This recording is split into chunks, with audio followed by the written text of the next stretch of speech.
गुरु प्रणाम। आनंद वचनामृतम तृतीय खंड। तुम लोग सभी एक श्लोक से भली भांति परिचित हो। यह गुरु प्रणाम के लिए है, किंतु इसका तात्पर्य तुम्हें समझाया नहीं गया है। यह श्लोक है, नित्यानंदम परम सुखदम केवलम ज्ञान मूर्तिम विश्वातीतम गगन सदृशम तत्वमस्यादिलक्ष्यम्। नित्यानंदम, नित्यानंद क्या है? परम पुरुष नित्यानंद है। जीव नित्यानंद और विषयानंद दोनों का लाभ उठाते हैं। जब कोई कुछ सांसारिक अथवा भौतिक वस्तु पाता है तो उसे एक विशेष प्रकार का सुख प्राप्त होता है। यह सुख विषयानंद नाम से जाना जाता है। जब अपनी साधना और परम पुरुष की कृपा के परिणाम स्वरूप कोई आध्यात्मिक सुख का अनुभव करता है तो उसे नित्यानंद नाम से जाना जाता है। परम पुरुष इस संसार का निर्माण क्यों करते हैं? जीवों के लिए वे इतना क्यों मेहनत कर रहे हैं? निश्चय ही आनंद के लिए। दरअसल वे स्वयं आनंद स्वरूप ही हैं। उनका आनंद उनके अंदर ही सृष्ट होता है, उनके अंदर ही लय होता है और उनके अंदर ही भुक्त होता है। परम पुरुष के लिए दो प्रकार का आनंद होता है, नित्यानंदम और लीलानंदम। नित्यानंद क्या है? नित्यानंद है उनकी आत्मसंतुष्टि, आनंद जो वह स्वयं से प्राप्त करते हैं। वे नित्यानंद में थे, नित्यानंद में हैं और सदा नित्यानंद में रहेंगे। जब यह संसार नहीं था उस समय भी नित्यानंद था, और सैद्धांतिक दृष्टि से जब यह संसार नहीं भी रहेगा तो भी वे नित्यानंद में रहेंगे। लीलानंद क्या है?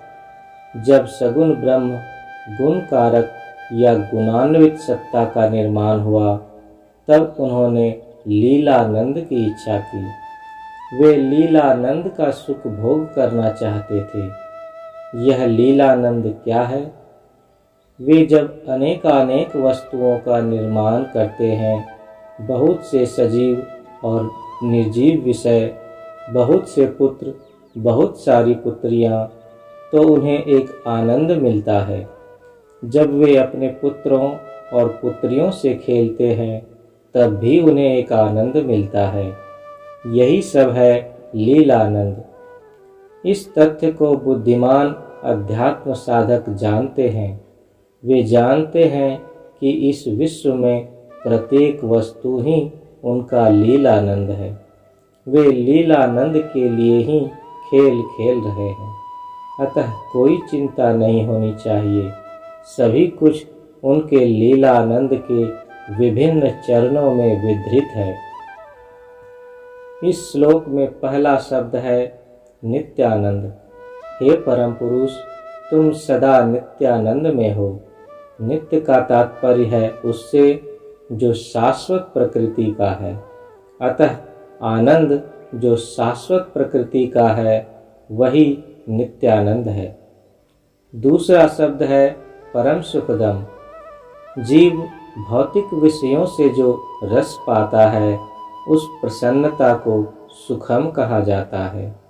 यह सब सुख नित्यानंद सत्ता से ही आता है, अतः जीवों के लिए परम पुरुष ही परम सुखदम है। यहाँ शब्द सुखदम नहीं कहा गया है, बल्कि परम सुखदम कहा गया है, अर्थात सर्वश्रेष्ठ स्तर का सुख, अपनी फलोत्पादकता के चरम बिंदु पर पहुंचा हुआ सुख। केवलम ज्ञान मूर्तिम। केवलम का तात्पर्य क्या है? केवलम का तात्पर्य है एकल सत्ता, अद्वितीय सत्ता, अर्थात उनके क्षेत्र में, उनके क्षेत्राधिकार में कोई दूसरी बाह्य सत्ता नहीं है।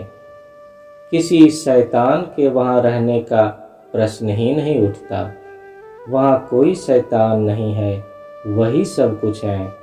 वे अपनी विद्या माया और अविद्या माया से खेलते हैं। यही है केवलम।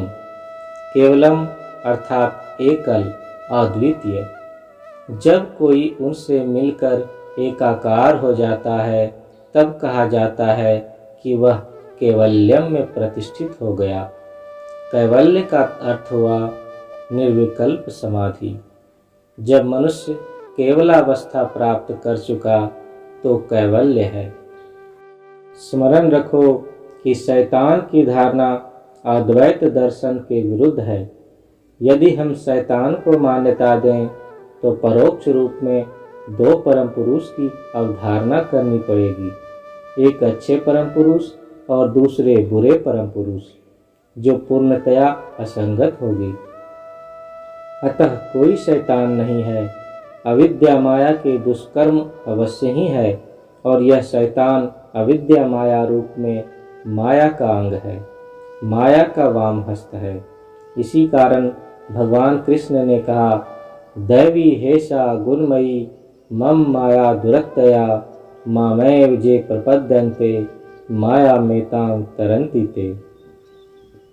यह माया दैवी शक्ति मेरी माया है, मेरी शक्ति है। शक्ति सा शिवस्य शक्ति। जिन्होंने मेरी शरण ली है वे सफलता से इस माया को पार कर लेंगे।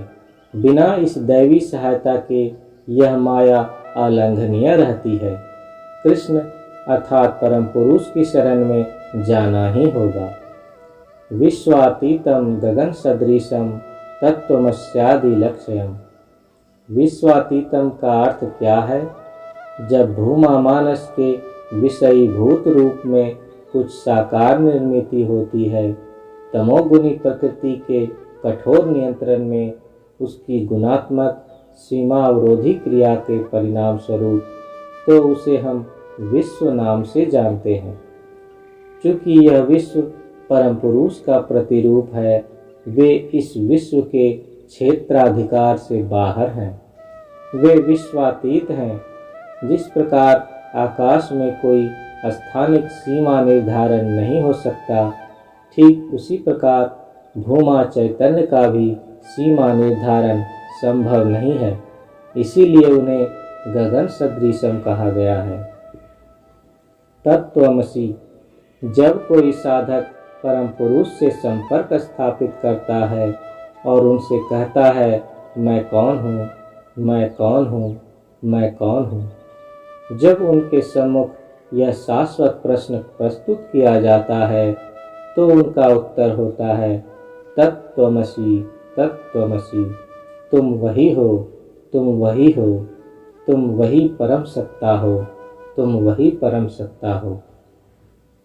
जैसा मैंने तुमसे अनेक बार कहा है, मनुष्य की साधना विद्युतानुओं की अपूर्णता से हरिनाभिकीय परिपूर्णता की ओर गति है। वे हरिनाभिकीय परिपूर्णता है और तुम विद्युतानुओं की अपूर्णता। तुम वही हो, यह होना ही तुम्हारी साधना है। तुम वही हो। इस होने के अंतराल को साधना रूपी पुलिया से जोड़ देना होगा। तुम वही हो। गुरु वाक्य, गुरु का गुप्त संकेत, मंत्र, उपदेश यही है, मेरे पुत्र, मेरी पुत्रियां, तुम वही हो, तुम वही हो। तत्त्वमस्यादि लक्ष्यम। जो सत्ता तुम्हें बार बार स्मरण दिलाती रहती है, मेरे पुत्र, मेरी पुत्रियां, तुम वही हो, वही गुरु हैं। मुझे विश्वास है कि तुम समझ गए। श्री श्री आनंद मूर्ति, पटना, 10 अक्टूबर 1978।